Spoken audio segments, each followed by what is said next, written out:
allegations of abuse in immigration detention centers. What Racer Reports show as your news at 10 starts now. Live from Television Park, this is WJBF News Channel 6 at 10 on BTV. Good evening, everyone. I'm Dee Griffin. Thanks so much for joining us. Coverage you can count on begins as one of Georgia's senators alleging abuse of... Well, it's time now for a first check of our forecast with Chief Meteorologist Jenna Petracci. And Jenna, the rain is coming down and we hear the storm overhead. Yeah, there it is. There's the thunder. I mean, we're seeing a lot of lightning and heavy rain right around the metro. We actually had a good chunk of the evening nice and dry here in Augusta, but around the 7 o'clock hour, I was tracking showers and storms in Emmanuel County. Those have moved up towards the northeast, and it's bringing flooding rain to parts of the CSRA. So we had aerial flood advisories first for Jenkins and Burke County. You can see an area of Jenkins County picked up around 4 inches of rain. That would be around the Rogers community, and this is close to Midville in Burke County as well. And then where you're seeing this yellow color as well over in Richmond and parts of Jefferson County, another 2 inches of rain. And now around where we are at Television Park and up towards Evans, we're getting up to around 1.5 inches. So this aerial flood advisory lasts until 10:30 and maybe extended past that. But right now you can see that heavy rain is really over Evans, Martinez, North Augusta. That's where we're seeing a lot of lightning. Still some light to moderate rainfall across the rest of Richmond County down to Burke County. A couple lightning strikes here and there. So just a rainy, soggy Monday night for us. Here's the bigger perspective here across the CSRA. We have a few storms over to our west as well.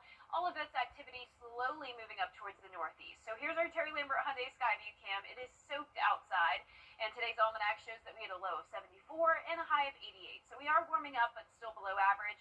And right now those temperatures are in the mid to upper 70s, 76 in both Augusta and Aiken. Dew points are high. It's a muggy night, and winds are coming in from the east. So when you're headed out the door tomorrow morning, temperatures will be around 72 with cloudy skies. I'll have more details on the forecast coming up, but back to you, Dee. Thanks so much. Augusta leaders facing major decisions that could hit you in the pocketbook. Commissioners expected to vote Tuesday on new fees for street lights and trash service. The final project list for the next sales tax and a proposed property tax increase to make up a nearly $11 million shortfall in this year's budget. But the mayor is not in favor of a tax hike. Not going to support it at all, George. I believe that we now have to tighten our belts. People have said that the time has come for us to take action to make sure that we're doing our financial responsibility to this government and to the constituents of Augusta, Richmond County, and it's our turn to show them that it's now time to tighten our belts. The city administrator saying to avoid the tax increase, commissioners could vote to use city reserves to make up the shortfall. Well, there's another name on the list of people running to become the next lieutenant governor of Georgia. Today, State Senator Blake Tillery kicked off his campaign at Daniel Field in Augusta. It's part of a statewide flyover tour to tout why he believes he's better than the other candidates. Tillery says he'll make changes for the better if elected. One of the big things that I want to do is eliminate Georgia's state income tax. I believe that Georgia families are feeling the pinch at the pump. They're feeling the pinch at the grocery store. Working families are definitely feeling the pinch on child care.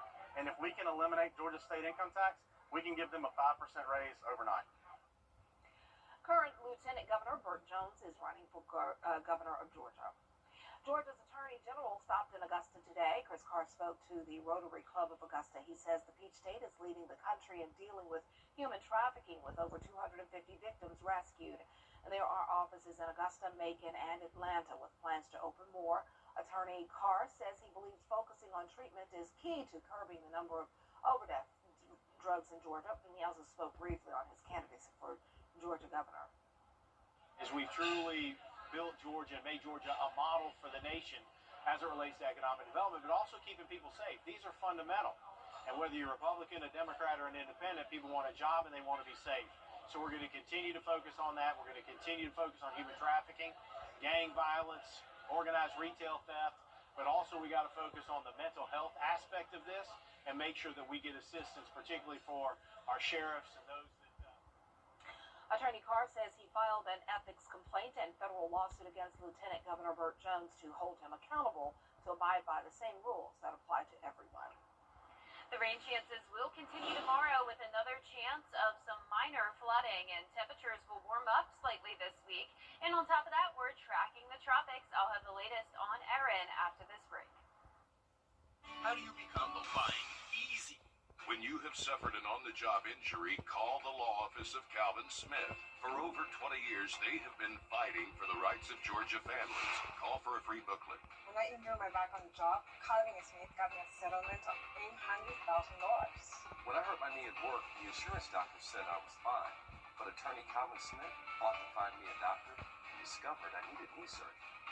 When you've been hurt on the job, give us a call. When it comes to your case, we don't play. Now, your most accurate forecast with WJBF Live Viper 6. Welcome back. Here's the latest on Live Viper 6. We do have widespread rain all across the CSRA. A lot of it is weak activity, but we do have some stronger storms kind of right along the Savannah River, and that includes parts of Augusta, up towards Evans, and now into Edgefield and McCormick counties. So this activity is moving off towards the northeast. We have that aerial flood advisory for this polygon here. It includes a good portion of Richmond County, southern Columbia County, into Aiken County over near Graniteville, and that goes until 10:30 tonight. So heavy rain and frequent lightning, but I'm not expecting severe weather. But be aware if you're headed out late tonight on the roads, especially with it being dark out, it would be very difficult to see some of that flooding. It wouldn't be extreme flooding by any means, but minor issues in poor drainage areas and low-lying areas, the places that typically flood. That's what we're seeing tonight. So then down towards the south, all of Burke County covered with rain, a couple lightning strikes here and there. And there's our Terry Lambert Hyundai Skyview cam outside the station. It's now just light rain coming down, but it is soaked outside. We're sitting at 75 degrees, a northwest breeze of 10 miles per hour, and our temperatures are in the low to upper 70s. Sylvania, you're still at 80 degrees. Here's the satellite and radar. We have this trough of low pressure that's bringing in a lot of moisture, leading to the chances of rain and storms. So tomorrow we'll be starting out the day mostly cloudy at 72 degrees. We'll climb into the upper 80s, and once we get to the afternoon and evening, we will have some additional showers and storms develop. And in our northwestern counties, that's when we'll have the highest chance of some flash flooding. But this marginal risk is also in effect for a good portion of the CSRA. So just like what we're seeing tonight, some of these storms could dump a lot of heavy rain over a short period of time, leading to some places getting up to around 3 inches. Our high temperatures are on the rise just slightly. We're not expecting a heat wave by any means, but we will be up to 92 degrees on Friday. And here's our future cast tonight at 11 o'clock. We're still seeing showers and storms moving up towards the northeast. By 2 a.m., that heavy rain should weaken, but still scattered showers in our South Carolina counties. A dry start to our Tuesday morning, and this particular model is really not showing a lot of activity in the afternoon. I think this is a little bit underdone, so expect some isolated showers and storms to pop up, but a higher chance of rain once we get into the evening hours. Very similar to what we're seeing tonight, some heavy downpours and thunder and lightning. Now here's Tropical Storm Erin. This is the 5 o'clock advisory. Winds are at 45 miles per hour. It's very far away from the United States. It's off the coast of Africa. This is going to be our first hurricane of the season, no doubt, and it's also expected to become the first major hurricane of the season by the time we get to Saturday. Now it's going to be going towards the west, and our hope is that it turns towards the north, of course, before it hits the United States. It's still very early out. We'll be tracking this very closely by the time we get to early next week, and we will keep you updated on that. But in the meantime, no impacts here in the CSRA. We're going to see those rain chances go down to 30% by Thursday as we heat up to 90 degrees, and still those slight rain chances next week with upper 80s to low 90s. But we're heading into the busiest weeks of hurricane season, and the forecast still calls for above average activity. Meteorologist Miller Hyatt shows us why late August can be the turning point in what's fueling the rest of this year's storms.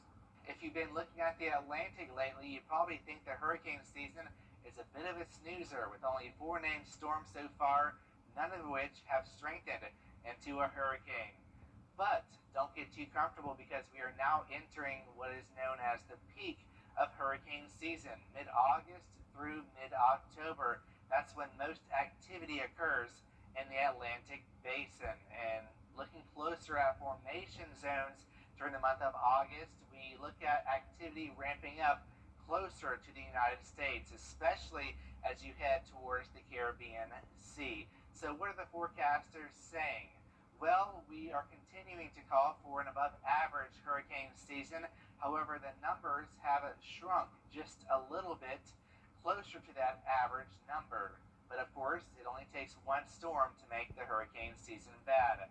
Now, what are we looking at as far as ingredients for the hurricanes to form? Well, One, sea surface temperatures, and the waters are running a fever. We're looking at temperatures in the upper 80s. Remember, you only need 80 degrees for formation, so this is that water ripe for hurricane formation. We're also in an INSO-neutral pattern, which means we're not seeing El Nino or La Nina present, so we don't have a lot of wind shear to tear those systems apart. We also have an active West African monsoon, which means we have a lot of tropical waves that are entering the Atlantic, developing into tropical systems. And of course, we're going to be monitoring that as we get closer to the peak of hurricane season, which is September 10th. I have more details in my blog, Beyond the Forecast. You can find that on WJBF.com. Coming up, parental leave controversy. An investigation is taking place in 2 school districts denying leave for mothers who have stillbirths. Those details when we return. Seamless Appliance and Furniture is your one-stop shop for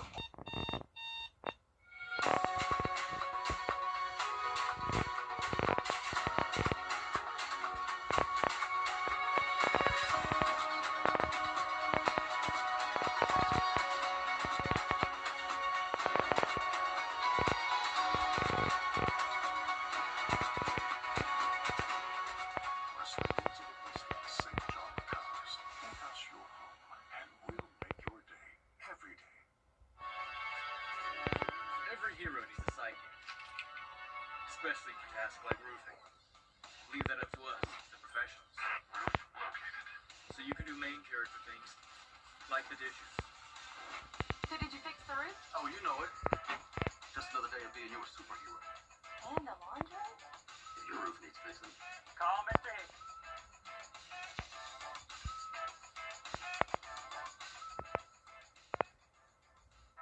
CSRA is full of amazing women. Women who inspire. Women who innovate. Women who lead. That's why News Channel 6 brings you Women to Watch. On the last Wednesday of each month, News Channel 6 recognizes local businesswomen who are making a positive impact in our community. Nominate someone today at WJBF.com. Sponsored by Goodwill. Davis Appliance and Furniture and Family. A controversy is unfolding in South Carolina's public schools. A state representative says he has spoken with 3 teachers, and they say they're being denied paid parental leave after having stillbirths. Caroline Yaffa reports. In South Carolina, State Representative Neil Collins says some teachers who experience stillbirths are not receiving paid parental leave, which he believes is against the law. In 2023, state lawmakers passed a bill giving public school employees who are also the birthing parents 6 weeks of paid parental leave. But now Collins says some districts are interpreting that law to mean it only applies to births where the child survives. Mothers suffering from this tragic event shouldn't have to worry about whether they get paid parental leave or not. He says those districts are telling women who endure stillbirths that they can't take the 6-week leave paid time off. At the end of the day, what I'm concerned about is at that moment of birth or stillbirth that we don't add any stresses to the mother, and that this be crystal clear that a qualifying event is a stillbirth when it comes to paid parental leave. Collins wrote a letter to the Attorney General asking for an opinion on whether stillbirths qualify under the law. It's unfortunate that we have to clarify this in the statute for certain interpretations, but look forward to making it clear that qualifying event of a stillbirth does qualify as a birth. In a statement from the South Carolina Department of Education, they say, quote, "Nothing in law prohibits or discourages districts from extending this benefit to staff experiencing these tragic situations.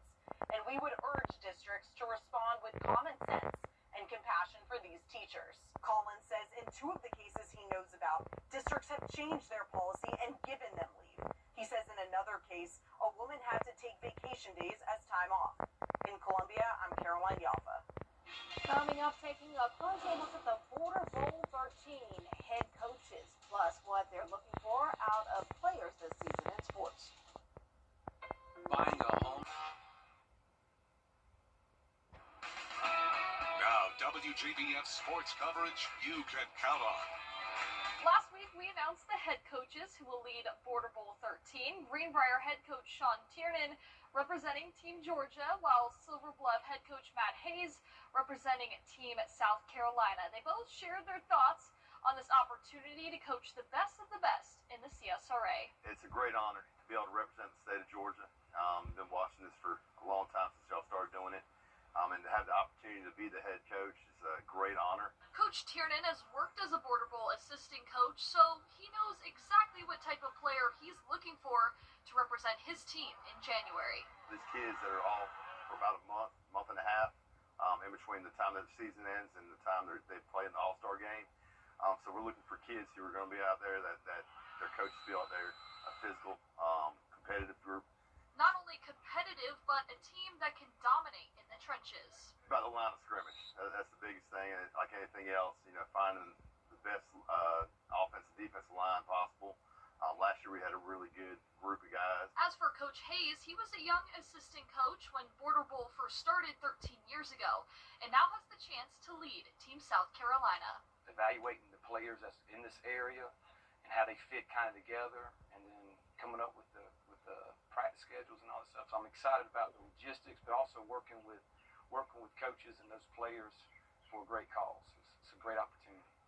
Hayes isn't only seeking high-performing athletes, but how they present themselves in practice.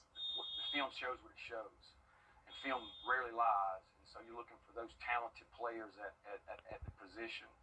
And then there's a trust factor with the coaches. You want to reach out to those coaches. Do they show up on time?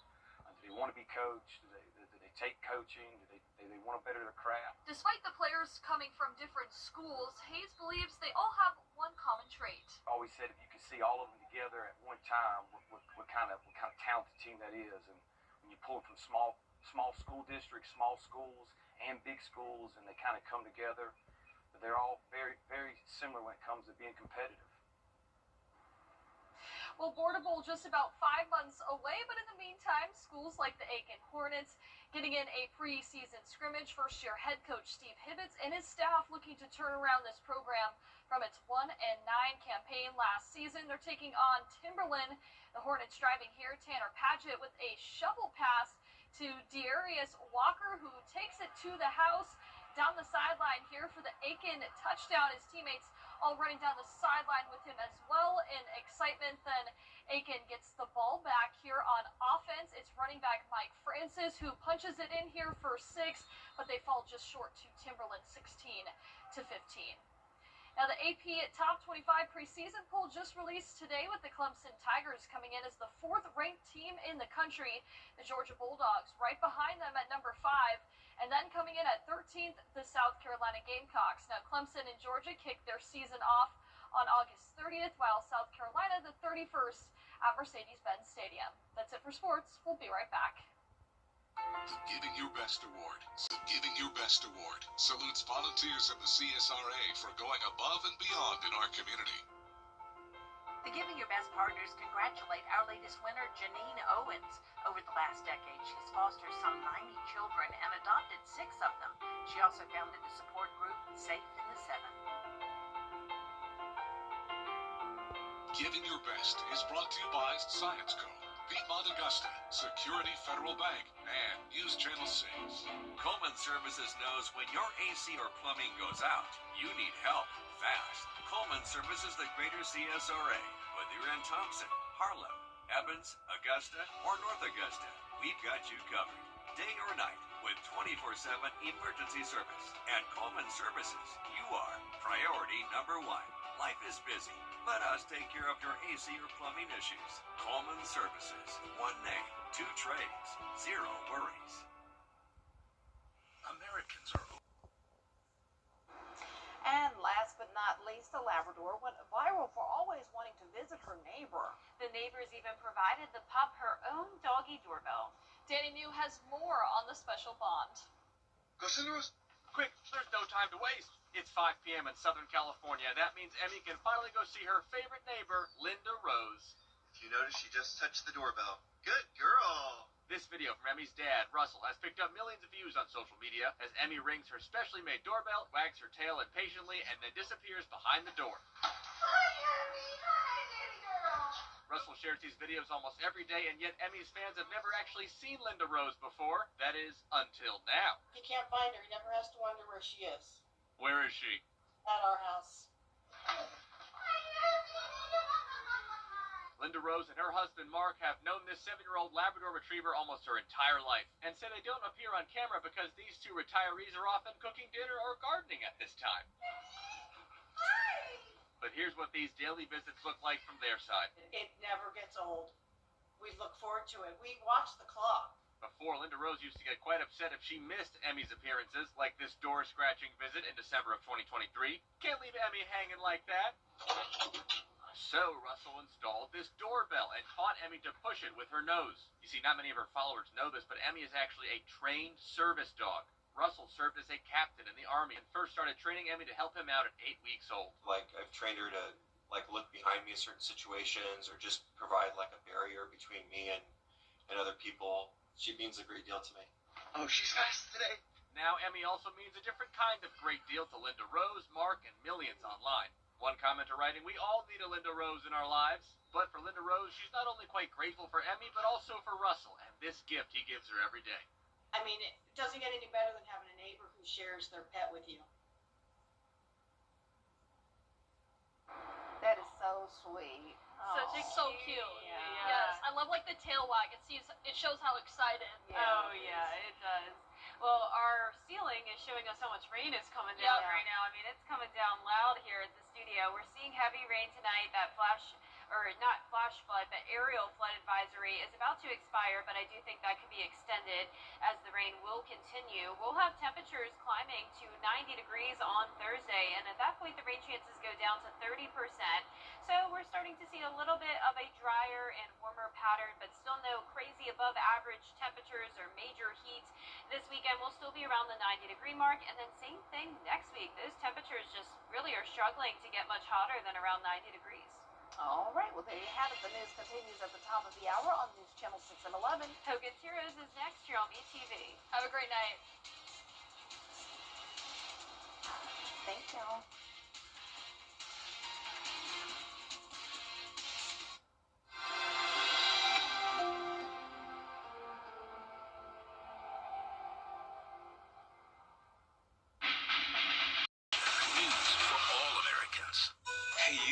Your wife is hot. Yeah, she is. No, not like that, dummy. I mean, she's literally sweating because your AC is on life support. And if you don't call Cool Ray Mechanical soon, things are going to get uncomfortable. We'll have your AC up and running fast, so the only heat you'll feel is the good kind. Cool Ray Mechanical, your real pro partner, has been keeping homes cool, wives comfortable, and marriages intact since 2006. Augusta!